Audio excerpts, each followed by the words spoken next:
Acts chapter 25. Paul appeals to Caesar. Now 3 days after Festus had arrived in the province, he went up to Jerusalem from Caesarea, and the chief priests and the principal of men of the Jews laid out their case against Paul. And they urged him, asking as a favor against Paul that he summon him to Jerusalem, because they were planning an ambush to kill him on the way. Festus replied that Paul was being kept at Caesarea, and that he himself intended to go there shortly. So, he said, "Let the man of authority among you go down with me, and if there is anything wrong about the man, let him bring charges against him."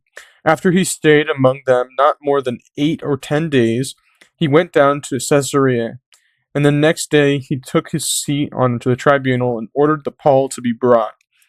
When he had arrived, the Jews who had come down from Jerusalem stood around him, bringing many and serious charges against him that they could not prove.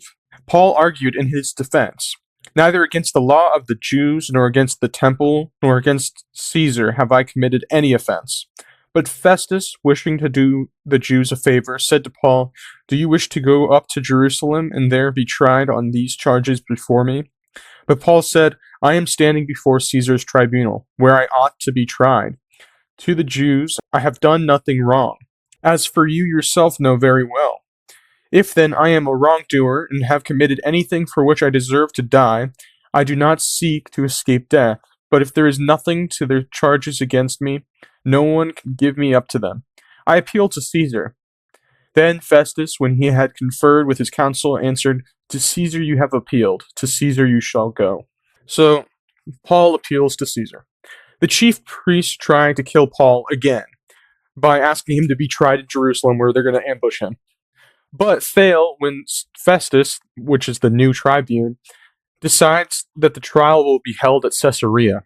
And the Jews accuse Paul of many things, but they could not prove any of them. And Festus, wanting to do a favor to the Jews, this was because Judea was a very difficult place for Rome to rule. So having peace and favors with the local leaders would have made it a lot easier to rule. So wanting to do the Jews a favor, he asked Paul if he could go to Jerusalem to be tried. And Paul refused. He's like, "I am tried here. This is where I belong. I have done nothing wrong. There's nothing that you can kill me over. And if there was, I do not escape death. I appeal to Caesar." Now, what? You can just appeal to Caesar? Actually, he was a Roman citizen. And as a Roman citizen, you're allowed to appeal to the emperor to bypass local province courts, just in case of injustice or corrupt trial. Because Paul knew that if he went to Jerusalem, it would probably be injustice and very biased trial.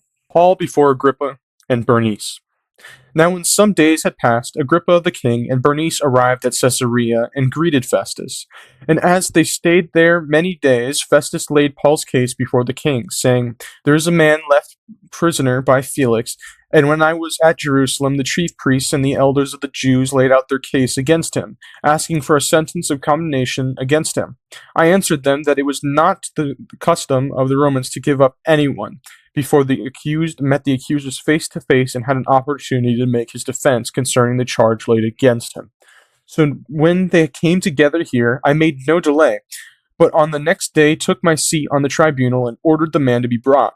When the accusers stood up, they brought no charge in his case of such evils as I supposed. Rather, they had certain points of dispute with him about their own religion and about a certain Jesus who was dead, but whom Paul asserted to be alive. Being at a loss on how to investigate these questions, I asked whether he wanted to go to Jerusalem to be tried regarding there. But when Paul had appealed to be kept in custody for the decision of the emperor, I ordered him to be held until I could send him to Caesar. Then Agrippa said to Festus, "I would like to hear this man myself."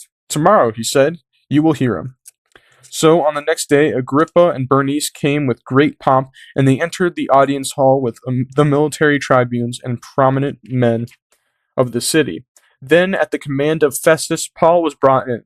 And Festus said, "King Agrippa, and all who are present with us, you see this man about whom the Jewish people petitioned me, both in Jerusalem and here, shouting that he ought not to live any longer. But I found that he had done nothing deserving death. and as he himself appealed to the emperor, I decided to go ahead and send him. But I have nothing definite to write to my lord about him. Therefore I have brought him before you all, and especially before you, King Agrippa, so that after we have examined him, I might have something to write.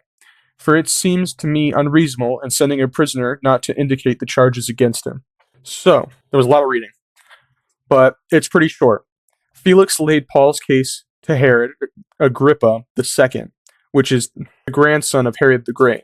And he explained why Paul was on trial. He just explained the entire story of what happening. So they have this case. He wanted them to meet face to face and actually have a proper accusation, and he was going to be tried. But Paul suggested that he go to Caesar. So Agrippa was like, I need something to write to Caesar, but he doesn't have anything. So he brought a prominent men, and especially King Agrippa II, to trial him and have something to write about. That is the end of Acts chapter 25. Thank you for watching. Subscribe, and goodbye.